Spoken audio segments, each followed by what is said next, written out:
আসসালামু আলাইকুম ওয়া রাহমাতুল্লাহি ওয়া বারাকাতুহু। আমি মাওলানা ফিরোজ মাহমুদ। আমাদের প্রতিষ্ঠানের নাম হায়াত সাদ তারবিয়াতুল উম্মাহ মডেল মাদ্রাসা। বরিশাল সদর উপজেলার প্রত্যন্ত গ্রাম হায়াত সাদ গ্রামে রাজপথ ইউনিয়নের সর্বশেষ গ্রাম হিসেবে পরিচিত। আমাদের প্রতিষ্ঠানের যাত্রা শুরু করি আমরা 2022 সালের জানুয়ারি থেকে। আলহামদুলিল্লাহ মাত্র 2 জন ছাত্র দিয়ে আমরা প্রতিষ্ঠান শিক্ষা কার্যক্রম শুরু করলেও 2024 সালের এই সেপ্টেম্বর মাসে এখন আলহামদুলিল্লাহ আমাদের এই প্রতিষ্ঠানে প্রায় 120 জন ছাত্রছাত্রী শিক্ষা করছে। এখানে আলহামদুলিল্লাহ আমাদের প্রতিষ্ঠানে নুরানিতে 4টি ক্লাস, নার্সারি, ক্লাস 1 এবং ক্লাস 2। পাশাপাশি আমাদের এখানে নাজরা এবং হেফজ বিভাগও আছে। এই নাজরা এবং হেফজ বিভাগের অধিকাংশ ছাত্ররাই মাদ্রাসা আবাসিক থাকলে তাদের খাওয়া দাওয়া সহ সম্পূর্ণ আবাসিক ব্যবস্থাপনা আমাদের এই মাদ্রাসা থেকে হয়। আল্লাহর রহমতে, আল্লাহর অশেষ মেহেরবানিতে এলাকার দিনপ্রিয় এবং যারা ধর্মপ্রিয় মানুষ আছে, সহযোগী মানুষ আছে, এদের সহযোগিতা, এদের কারো অর্থ, কারো পরামর্শ, কারো শ্রম, এই পরামর্শের মাধ্যমে আলহামদুলিল্লাহ আমাদের প্রতিষ্ঠানের সেতুটুকু সামনে আমরা এগিয়ে নিয়ে আসছি।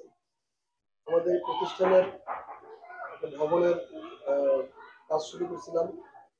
ভবনের শুধুমাত্র ফাউন্ডেশন দিয়ে আমরা কাজ স্থগিত করেছি অর্থের অভাবে।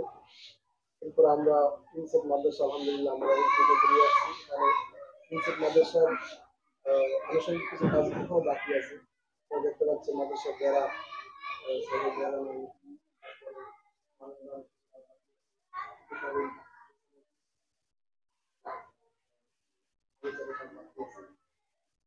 তো আশা করি আল্লাহ রহমত এগুলো হয়ে যাবে।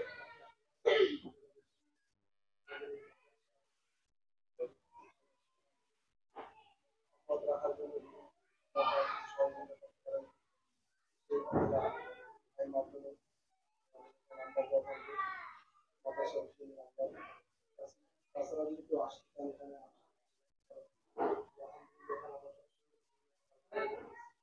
আমাদের মূল মাকসাদ হচ্ছে অঞ্চলের সমস্ত মানুষের ভিতরে দিনী শিক্ষার প্রসার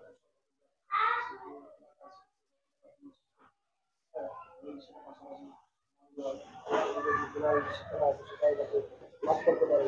পরবর্তীতে তারা যে কোনো শিক্ষা গ্রহণ করলেও যাতে দিনের একটা মূল বীজ, ইসলামের যে মূল শিক্ষা সেটা যেন তাদের অন্তরে থাকে, এটাই আমাদের মূল লক্ষ্য। তো আমাদের এখানে আবাসিক ছাত্ররাও খাওয়া দাওয়া করে, সেখানে যদি একটু সহযোগিতা করতে চান বলুন। এখানে অনেক গরিব আছে, এতিম আছে, স্বাবলম্বী লোক আছে, সবকিছু মিলে আলহামদুলিল্লাহ আমরা মাদ্রাসা কার্যক্রম করতেছি। আমাদের এখানে 5 জন শিক্ষক আছে। একটা একটা বড় ধরনের অ্যামাউন্ট প্রত্যেক মাসে খরচ হয়।